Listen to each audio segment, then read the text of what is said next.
Greetings. This is Graham Morin, working with you on the Antico Cafe Greco case. So the purpose in this video is just to give you an overview of what's involved here.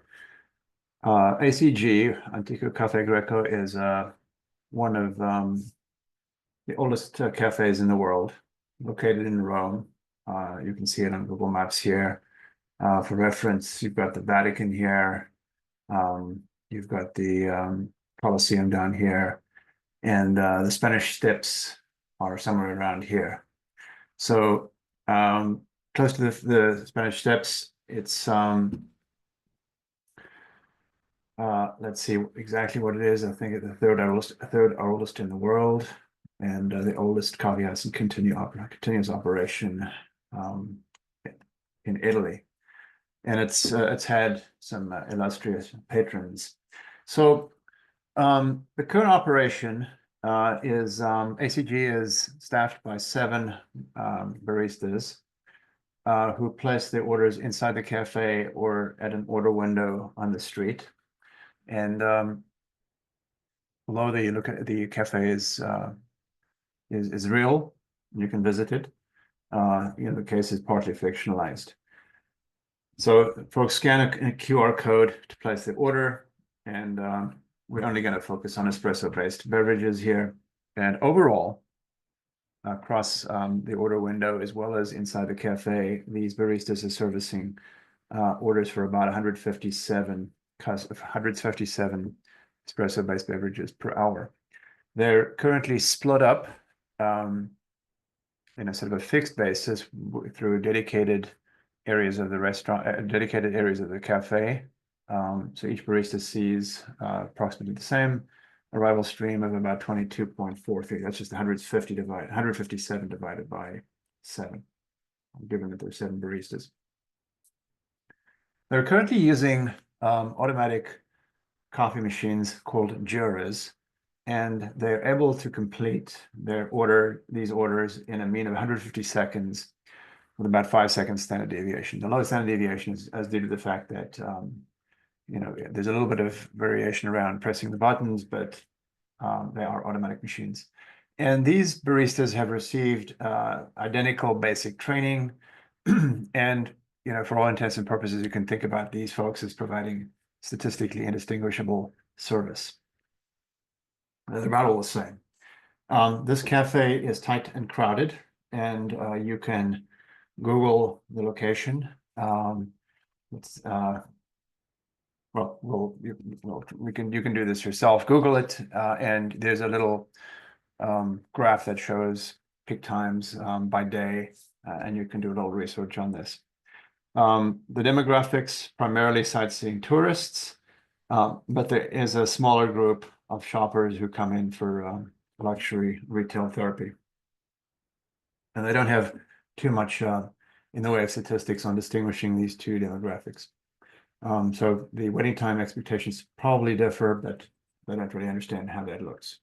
So here's a little example of the Google profile. This was for a Saturday. So anywhere from 3 to 6 p.m., really starting up a little around 2 or so. The heaviest, but it's pretty heavy all day, right?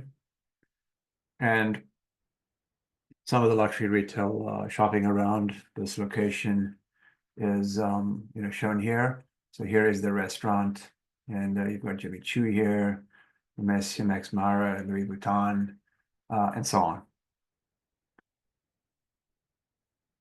We're focusing on we're offering, this case has been offered for multiple terms, but this term we're offering a new lens on the case, and that is through the eyes of the employees. So of course we have to serve our customers, but we're focusing on EX as a prime consideration here. So want to just quickly run through the triple bottom line and considerations around that relative to Antico Cafe Greco. So profitability is one of the triple bottom line, the 3 Ps. And profitability is certainly a concern. These beverages sell anywhere from 7 to 10, and you can see the actual menu. these beverages, the labor and materials that go into them, average about $1 to €1.30 per beverage. That's common for the US as well as Italy. So although that margin may look impressive, the rent is very high, and the future of the cafe is in fact in jeopardy because of it. So certainly the survivability of this operation is in question. Profit is a concern, but it's not the primary focus of this case. The second of the three P's from the triple bottom line is planet, as articulated in the case document. So that deals with issues related to sustainability, carbon footprints, ecological footprints, waste management, and so forth. And this is going to be an important consideration for any business, but not one that we particularly take as our primary focus. People, on the other hand, the third P is one that we really want to focus on, and there's two focal elements here: the employee experience (EX) and the customer experience. And you should think of these as sort of side by side. We want to elevate the employee experience so that they're not just making these beverages and sort of in a bit of a rut in terms of routine work. So your job is to come up with business process innovations, and the owner, who is really Carlo Pellegrini, is aware of challenges that baristas face in this predominantly tourist customer base, where you're typically only going to see a customer one time. So he wonders about some of the issues that he faces. Staffing is one. Doesn't want these folks to burn out, but he wants to get it just right.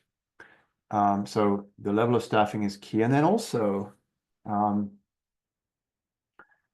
to heighten employee engagement, in the cafe, engaging with customers and so forth. Now, one possibility here is to offer custom training. It would run about €3,000, require about 100 hours of commitment on the part of the baristas, and they would be spread over 15 weeks. This is an option.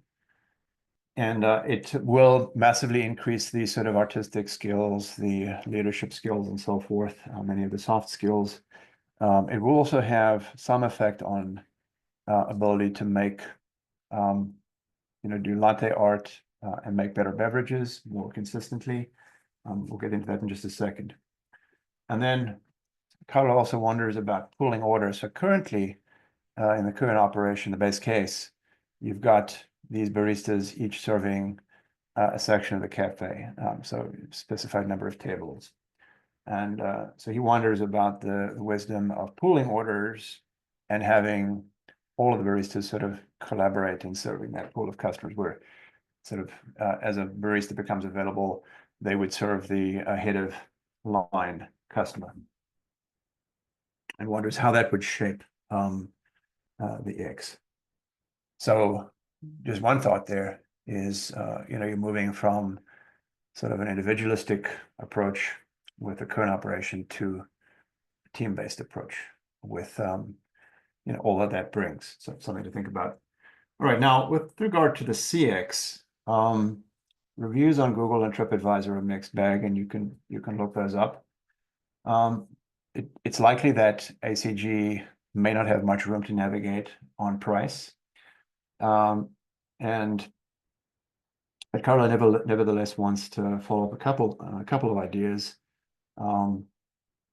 Folks from the class have visited this cafe in the past, and according to the case document, it was a recent visit by an MBA candidate from Hopkins, and communicated some of the ideas in this document. One is that psychology matters in service environments like ACG, so how to leverage this idea. Second is that variance hurts.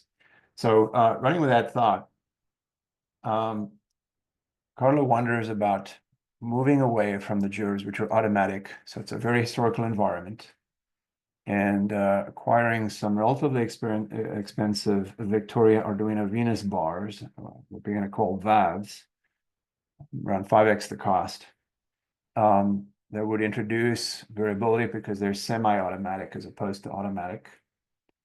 But they would wow the customers, right? They would be sort of almost like historically relevant in the context of this couple century old cafe.